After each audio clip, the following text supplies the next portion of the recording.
Direct from historic downtown Orange, California, it's time for the Bob Gurr Show. From undersea adventures to highways in the sky, he's done it all. And now, here's your host, the man, the myth, the Disney legend, Bob Gurr. Well, Joel Magee, you know, we met at your auction in Burbank on, of all days, July 17th, which was the anniversary of Disneyland. What an amazing And you asked me to walk around with your film crew, and we did videos of some of the various things that were in the auction, some of which I designed some of those things, which was quite interesting. So amazing. So I kind of gave you a joke. I said, would you come down and join me at the Bob Gurr Show? I remember that. I'm like, that would be so. And guess what today is? What is today? Today is that Walt Disney's birthday. Is it today? Yeah. Oh, I didn't know that. So we only meet and do things on important anniversaries. Well, good. Well, that you just made my head go about this much bigger. Oh, my gosh. That's awesome. Well, I'm honored to meet you because most people that follow you in the collector world, they're very aware that you are by far the largest Disney collector in the world. And this whole thing started with a little toy lunch pail when you're 13. It did. My G.I. Joe lunchbox. Yeah. So you have to watch out when you, the career that you wind up with gets to be very, very interesting. Just for some of our listeners, very quickly, I'll read a statement here. Joel Magee is the pop culture expert in the hit TV show Collector's Call and has made a featured expert on the History Channel's huge hits like Pawn Stars, Modern Marvels, as well as ABC, CBS, Fox, and NBC. Oh my God. For my fans that are somewhere around mid-America, your town, he's probably visited, because he has a very clever way of being a collector. He becomes an expert. An expert at looking at little toys and things that people have got. Well, guess what? I figured you out. You go to a little town and you get on a TV show.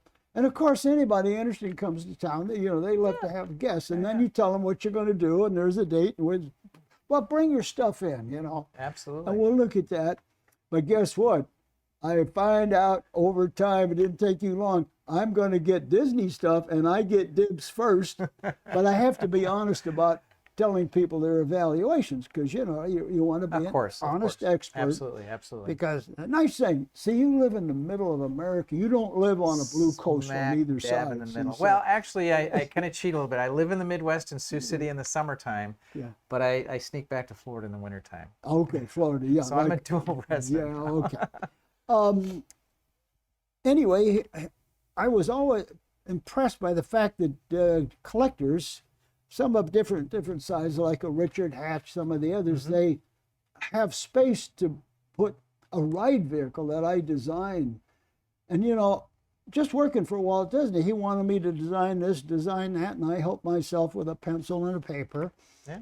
And without thinking that collector's going to want this old worn-out piece of fiberglass, which we're going to go to the dump anyway with it. And then it turns out by 1982, people are starting to really collect, and you were right there, right at that time. You know, I got lucky. I mean, it was, you know, well, people ask me, well, how did you get started on collecting Disney, and what was it that made it pop? First of all, I never got to go to Disneyland when I was a kid. And so this story is kind of amazing. So when I graduated from high school, I'm like, okay, I'm going to go to Disneyland. But I didn't quite make it until 1982. That should be a very important time for you. We're gonna say 1982, and so we're gonna leave it that for now. So I get to the park, and of course I grew up with Walt on TV. I watched all the episodes, and he showed me Disneyland, and Uncle Walt I called him. You know, and of course you know the special episodes where he'd give updates on Disneyland and the 10th anniversary. And I remember when the Osmonds were there, and Kurt Russell was going through the new Haunted Mansion. I remember that episode, and so I went to Disneyland in 1982, and it was absolutely fantastic. So we walk in the park. Everything's like I imagined it would be. I walked down Main Street. Everything's great, and I turned right. So the first thing I needed to do was I had to ride the Skyway.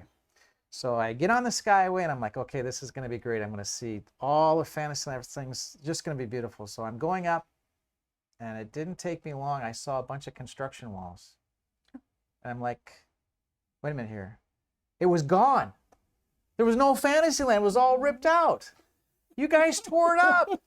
Everything was gone. Well, Walt said it'll never be finished, so they're always rebuilding but when something. I come there, I wait my whole life to come there, and when I go there, there's nothing but, there's no Dumbo, there's no nothing, and I was devastated. I'm like, I missed it. All of it's gone. I didn't know what was going on. Nobody told me they were redoing Fantasyland. Of course, now, since I came back, I'm like, it looks absolutely wonderful, but I couldn't believe it. I was just devastated that I missed out and they tore out Fantasyland. So that's my story of my first visit to Disneyland. So that, I'm kind of getting a hint that, well, if I missed it, well, I'm going to be even more interested in having my own Disney stuff. Well, that comes the second part of the story. So I was in Orlando doing a toy show. There was a toy show in Orlando.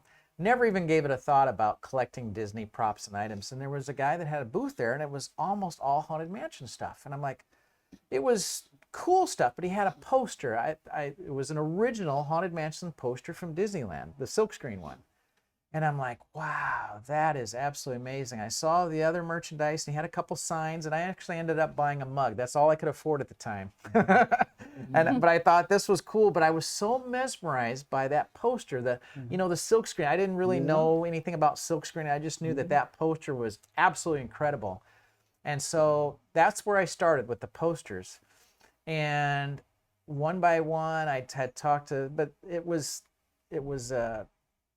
not easy. I thought I could just get these posters. But as I found out, the original silkscreen posters, that was a battle. So I had to have the whole collection. I had to have every single one made. Well, little did I know there was only one or two Casa de Fritos, and there was only a few of the Red Wagon Inns, and a few of the other ones, the Flying Saucers. So I got, of course, all of the most common ones, but it was a battle. But, I'm like, okay, I'm going to have this collection. I'm going to have every one. It only had to be the silk screens. And finally, it was about 5 years ago, I got the last one to complete that set. Now, you got into a quest based upon something that was denied you. It was denied me. But now here's the next problem. I'm like, all of a sudden, I see props and other things. And so I was fixated. And of course, then we had the Van Eaton auctions, different things. And I'm like, I had to start having everything, anything related to the park. But I wasn't necessarily, mostly Disneyland, but I would take Disney World too, because I went there back and forth when I was, after I'd visited. So I was on a mission. It all had to be original park used items. I didn't care what it was, but it had to be park used. So it turned out to be obviously what it ended up being. I'll tell you. E-ticket. I got to backtrack. I'm sorry. E-ticket. So that's really what got me going on. And that's really kind of how I was introduced to you, to be honest with you, because I'm reading about your interviews that you did there, and of course I'm like, oh my gosh, you were a kid at the time, basically. You were 22 or 3. Yeah, 22-year-old, and that really wasn't your job. Somehow, Walt, what did you start off with? You started off as not an engineer designer, that's for sure. Well, they needed a body for a little chassis for a car that was going to become the Autopia car. Okay, the Autopia car. But what did you start with? You were working backing up, 5 years old. See, between 3 and 5, there's something happens to people. There's some exciting trauma or joy, some element. Okay. You don't remember the whole thing, but you have these little snippets of something that you want to go back to that. Yeah. Everybody's got them. Well, in my case, probably around 18 months, it was cars and airplanes. Oh, okay. In I remember reading that, yes. Yeah, my mother told me that father was very disappointed because you always look for, is it mama or dada? Yeah. It was airplane. Oh my God. I was the big disappointment. Okay. But anyway, I would like to ask you, same question, but somewhere between 3 and 5. And everybody I ask, they say, oh, I can't remember anything. And then they suddenly think, ooh, there's a little snippet of something that was very important. Yep. I think I can answer that question. You probably have a couple of those. Could you share it? Absolutely. So mine was the G.I. Joe lunchbox, and I was probably, I'm going to say 7 or 8, so I was a little farther than 3 to 5. But I remember playing with it when I was a kid, but then you forget. Okay, so when you're at that age, it got lost in the history of my mind. Okay, right. The river of whatever. Yeah. But I was at a flea market in Sioux City, Iowa, when I was older, obviously, and I didn't really want to be there. I'm like, okay, we're looking at a bunch of furniture, clothing. I'm like, somebody drugged me there. But all of a sudden in the room, I mean, literally across the had to be 150 feet away or more, I saw that G.I. Joe lunchbox. I practically ran up to the table. I picked it up, and it's almost like a film projector went off in my mind. I could see myself sitting at Crescent Park Elementary. I could see my friends' faces. I knew the lunchroom because back in those days it was the gymnasium. And so we had gym class in the morning, and then they pulled out the lunch tables and you had lunch, and it was so funny. I even brought back memories of what I ate. I had ham and cheese sandwiches with mayonnaise, but there was something missing. It was the pickles.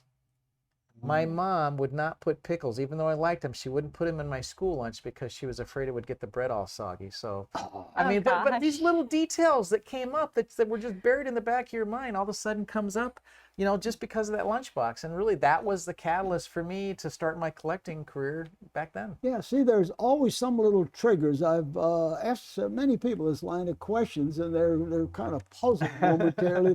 And then all of a sudden, oh, there was this. Yeah. Oh, let me tell you about this. Oh, this is what I really remember. So in other words, it is there.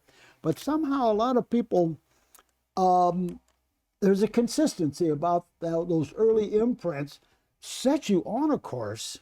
Absolutely. And I find that everybody that's really successful at what they do have that steady course that didn't move very far. Of course, I always think in terms of you have the seeds of your nature, but it gets the nurture as you go along. So those two elements, I think, are the ones that allow a person to get up, let's say, past 21 or something. Yep. And it is a proven path. If you stop and look back at yourself, if somebody asked you to do that, like I'm asking you, you'd find it's a very consistent thing. But it seems to create the groundwork for being extremely diligent and all the things you need to do about explore and try things, but be very cautious and conservative at the same time. Because you're slowly constructing something. So I can certainly appreciate that you started, I think your first little program was in 2015, I think. Yeah. And about a year later, you just started to start your show. Tell me about your show. How did I get going? Well,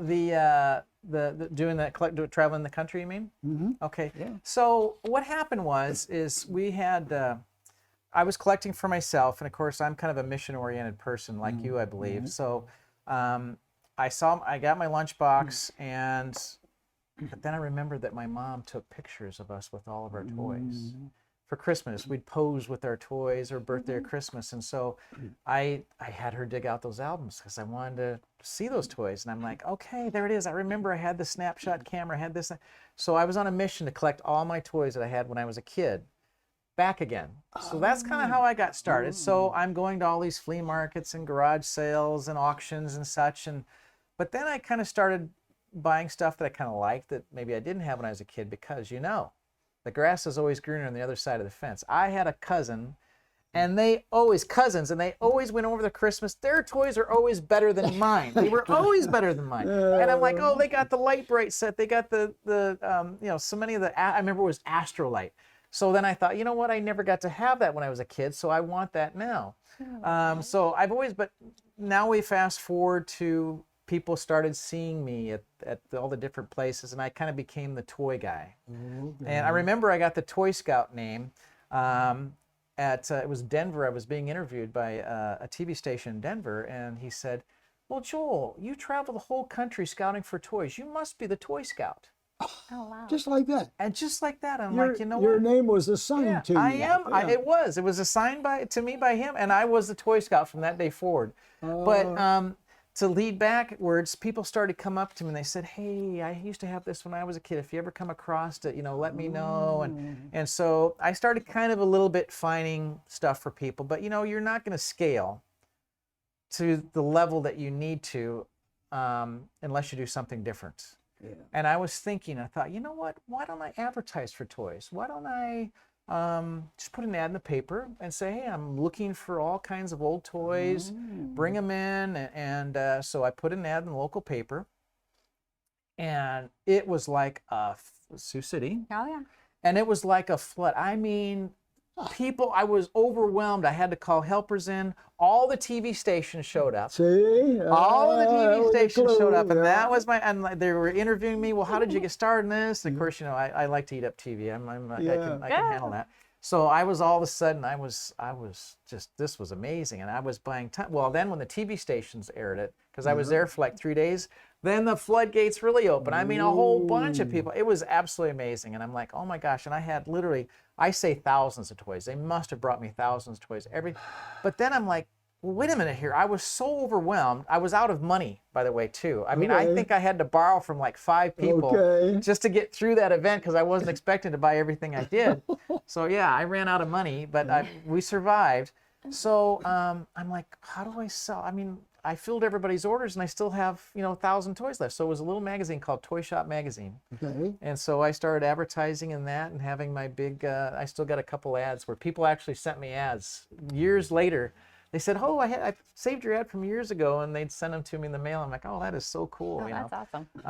But I remember specifically getting back to Disney, I was so infatuated with these posters. I did a show in Anaheim, and I've done shows in Anaheim for many, many years now. But the very first show I did in Anaheim, I put in a full-page ad in the Orange County Register, and I had more than a quarter page of that ad. Disney posters. And I put up the pictures of the silkscreen posters, and I said, I'm looking for Disney posters. If you worked at the park or were a cast member, come on in. Nobody came in. Oh, that was a clue. I went through day one. Yeah. Nobody came in. I was there for 4 days, and I did get a lot of neat Disney items. It was really cool. Day 2, this was my beginning stages of my collecting. Day 3, nothing. Day 4, nothing. Until an hour to go. I had an hour to go, and this person came in, and they brought in a tube, a poster tube. Oh. And they said, I used to work at Disneyland, and I got these at Disneyland. I can't remember what they said. They used to just discard them. Yeah. And he rolled out that tube, and there was 8 silkscreen attraction posters. I absolutely could not believe it. The Flying Saucers was in there. I remember the Rocket Jets, Small World. And that's big, those big format ones. Oh, yeah. These were the original silkscreen posters from the park, and I was just ecstatic. I had 8 posters in my collection with an hour to go on the 4th day. So it just goes to show you never know. Okay, and they were going to offer them to sell them to you? Yeah, I bought them. I bought them from them at the time, which they ended up, it was really expensive in my mind. I think I had to pay $2,000 for those posters, and I couldn't believe it that I paid that much money. Well, of course we know now. And look what happened. You turned into the giant collector. You turned into cycling everything, and then you wind up with the Van Eaton Gallery show in Burbank of all places. And now we have an 8-episode show, a documentary that they did. You're on it, by the way. Oh, yeah. Hey, Bob is a star of the show. And so they turned it into an 8-episode documentary, and it's going to be on the CW this year, next year. But I saved one poster. To me, the most fantastic, and I think you would agree with me on this, it's the most fantastic silkscreen poster ever made. I'm going to give you a few hints. It's the most silkscreens they ever used on a poster. Most different colors. I don't think I could even get it. If I said the word 20,000, what would you say? Oh, 20,000 Leagues. Under the Sea. Yes, because that's a 1954 movie. Yeah, and that poster is, I really wish I could have gone to Disneyland when you guys had that. And I'm sure you obviously walked through the walkthrough. You know what the attraction that you missed, it was there, I think, just as a fill-in in the first year. Because as we were finishing installing everything at Disneyland, and a couple of weeks before opening, we had one area that just didn't have anything in it, and Walt suddenly said, let's go drag out all the set pieces that we can find on the back lot from 20,000 Leagues, and we'll throw it in there. So when people would come to Disneyland in the opening weeks, you walk through the set of 20,000 Leagues. Do you know how I saw that though? What? So I didn't get to obviously go to Disneyland. I wasn't born yet, but how I fell in love with the 20,000 League set was through a Viewmaster. Oh, that's right. Those Disney little made the twirly Viewmaster. things, You know, where you get to look through the you little... click and look at it. Oh, yeah. And so that was the whole thing. I had a whole 3D, reel, whole reel devoted to 20,000 Leagues Under the Sea, and I looked at it in 3D, mind you. It was really amazing. And I'm like, oh my gosh, this is the deal. You could go through this at Disneyland. I mean, when I came to Disneyland for the first time, I was halfway hoping that maybe it might still be there. I knew it wasn't, but I was still. I think Adventure Through Star Tours was there now. So anyway, so that's my one poster that I will not sell. I'm going to have that forever. But it's the most beautiful poster I think that was ever made at the park. See, all of these things, in a way, they kind of connect back to a few hints very early in your life of having something that's not there, but it reminded you of something when you saw something later that was similar, and it would thread right back. I think a lot of people like to relive the good parts of their lives, and I think that's one of the things why collecting is so good, because there seems like there's a collecting genre for everybody for some reason. Classically, the people that were smart buy stamps because you only need a big drawer. And then it didn't take very long for, I have a lot of friends who are car collectors. And you become outrageous when you have 100 or more cars. You can't put them in a drawer like a bunch of stamps. No, not at all. But you deal in incredible values. In fact, a little aside, I was car kid, had auto shop in high school.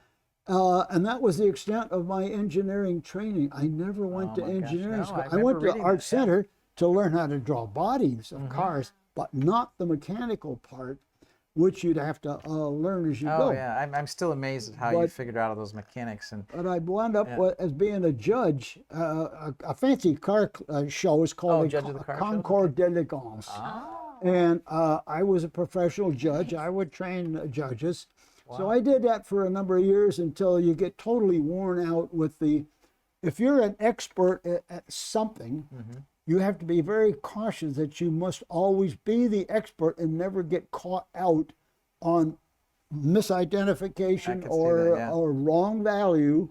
And it kind of made me too nervous because I'm trying to, you're walking a fine just line. little old me, and I'm looking at a $2 million car, trying to find out, is it something not right? And it's like, okay, I'll stop doing this. Yeah, it's all those little details. But it's funny you would say the memories. So believe it or not, yesterday we went to Disneyland. We weren't even planning on it, but Jennie went there when you were 10. She was 10 years old, so she kind of had some very distant memories of Disneyland. But I said, you know what, you have to go today. We had a friend that actually had some extra tickets, and it was enchanting. I think we've got to. We rode all the good rides until the earthquake yesterday. We had an earthquake. And then they shut all of Disneyland down. No rides were open. But we got to. You got there on another wrong day. Well, but you know what? Here's the thing though. We walked into the left.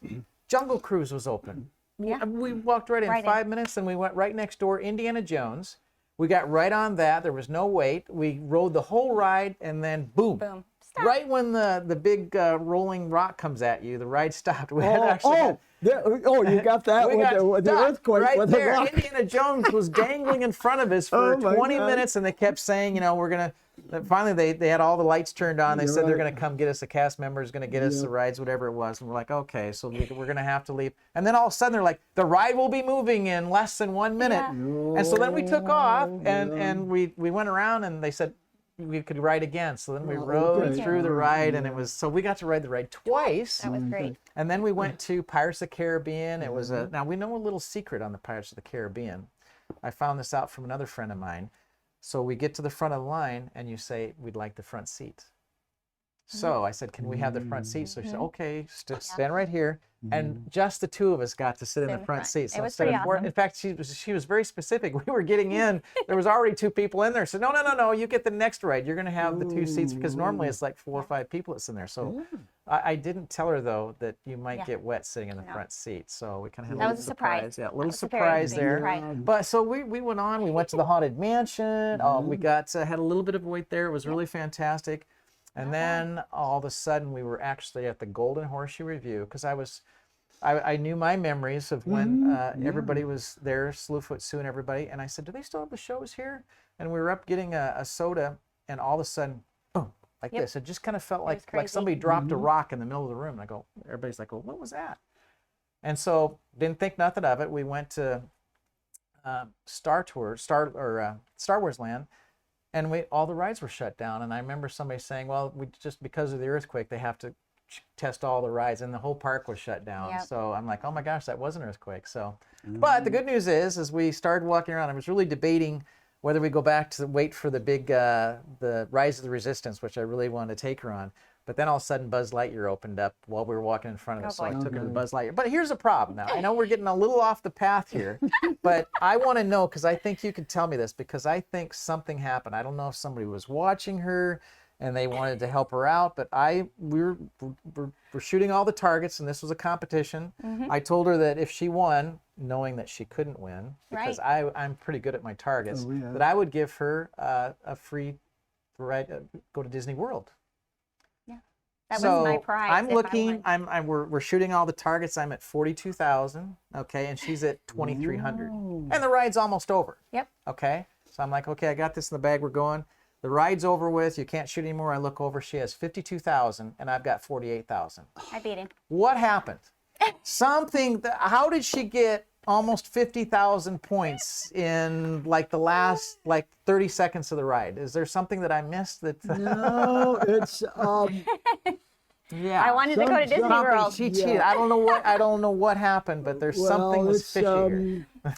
Men get this way. There's you have such a degree of success that your hubris gets bigger than you figured. Oh, yeah. And these are the things that will remind you that the hubris edge is always further out than you think. Well, and she it was just last proved night. it. Yeah. I did. Didn't I? Yeah. I should have never mentioned that she was going to He get had a really free long to face Disney after we got off the ride. I looked over there. I was as shocked as a person could ever be. But so I'm not going to try to explain it. It happened, and I'm living up to my bet. So, so there was my life in the last few days. Yeah, okay, yeah. I was very impressed when I saw that out of a number like 6,000 Disney pieces, and the auction was so big. Well, I'm sorry, folks, that was only 1,500. Only 1,500 out of the 6,000. Now, you're still out actively seeking Disney stuff. You're still out there looking for toys. I can tell you this, while the exhibit was going on, people were selling me. I was buying Disneyland props from the park at the exhibits. Yep. People were dragging me out to their car and said, well, I'm selling my collection. But just chapter one, you are right. I'm still in this business. I still actively, I've been doing 7 days in a row. Before today, I've done 7 days in a row of toy buying in Florida. I'm going to Orlando because I know that's one of my honey holes too. Okay. But I bought tons of Disneyland signs. I've just bought a 7-foot tall sign from that I've never seen before that was at the park. So it's really exciting. I think actually more people now are bringing me stuff since the exhibits, and of course now with the TV show coming out, and then with part 2 coming up in February. So the second phase 2 of the collection, which you're certainly invited to. We'd love to have you come to the exhibit. It's going to be at Ben Eaton's gallery. So, and that's only going to be the next 1,500. But you know, I feel kind of like Walt Disney. I really do, because Walt Disney said that Disneyland would never be finished. And you're never going to get finished collecting. I think that you're right. I know now because I bought so many things. I guarantee you, since that exhibit, I've bought at least 150 items. In fact, 2 days ago, there's always something that I've never seen before. So this person brings me up a box. It was just a little blue box. And I go, oh, well, I open it up thinking I didn't know what it was. They didn't say, and it wasn't marked. Here was a Big Thunder Mountain belt buckle. Oh, wow. And she said this was given to her as a cast member when the ride opened up. And I'm like, okay, I've never seen this Big Thunder mountain belt buckle before, and it was so cool. So I'm always getting amazed that I'm still seeing stuff today that I've never seen before. And I'm like, wow, that is really cool. What would you say if I had a blue box under my desk? Oh my gosh. Are you serious? You can't. You did it to me last night. You can't possibly do it to me today. Really? In my this is a gift. This is you can have the bag here. I'd But love there is a that. blue box in this, so it's kind of heavy. Would you take that Okay. and put yourself? You've just come to the Bob Gurr Show on KGUR, part of the ABC network, and you have just walked into the Bob Gurr Show because you wanted to have toys brought in that you could look at and analyze and give some value to. Could you set that, just clear the stuff on the table there so that you can go through what you usually do. The dust is free, it's included. Dust is free. I here. always tell people that. Don't clean And your it's toys. been hanging around my place for probably 65 years. Not all of it, but some of it. Some of the plastic things don't count, but you might find some interesting We things have to some look at. beautiful tin toys. Yeah, that's Look all them new. over. That's probably worth $1. Well, it's a little newer, but it's still designed. There's still so many people. Yeah, but look at the front of that locomotive. Yeah, That was this is the old school. This was the yeah, bullet that was locomotive. that was an industrial designer that made the front of it. Yes, sure. That's a Yeah, and these are. I mean, when I look at one of these trains, I see them on it. I mean, just the massive amount. And you have to appreciate this. A massive amount of workmanship. How did a person design a 50-ton behemoth like that? And I mean, it is incredible. This is actually. Especially these, I call them the bullet trains. They look like a bullet to me. But that is absolutely amazing. I mean, it's just the workmanship is incredible. Well, I know that you have an issue with trains because you obviously designed the part of the trains at Disneyland. Yeah, the main trains on the railroad. That's an 1888 Narragansett excursion train. Yeah. It's open air summertime. We didn't get to ride that. Yeah. Because we used to have passenger cars which are authentic, but they load too slow. But you did something a little different. You took a car. Didn't you take a Buick? Was it a Buick that you took? Oldsmobile. Was it Oldsmobile? That was the Viewliner train. Yeah, I'm talking about the excursion train on the steam train. No, of course. Yeah. Yeah. So so Walt asked me to design several different trains, and I'm a car guy. So yeah, my first train was the Viewliner, which we didn't have any time. Windshields and doors are the most complicated thing. I could go to the junkyard for $150. I'd get a wrecked Oldsmobile, a four-door, That's awesome. Series A body, because I wanted the wraparound windshield. But the instrument panel is symmetrical. You could swap the controls on the radio side, glove box, because locomotives are driven from the right side. Oh, So that was and I had a small block Chevy in it. So I'm turning into the interviewer for a second. I have to ask you this. Yeah. Why only? Was it just there for 1 year? Yes, because Walt had in mind, and the end of '56 was so successful, he was going to do an all-new 1959 Tomorrowland.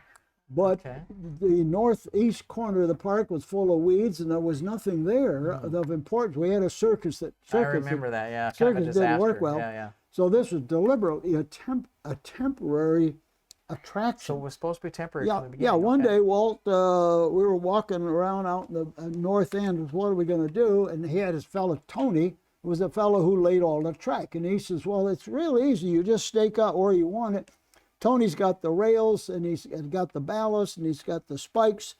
And it's real easy to just lay a railroad, and then, oh, by the way, Bobby here will make a train to fit the track. Seriously, that's how he did it. And he never told me what he wanted, but I could figure out, I know what would look really cool. Good job.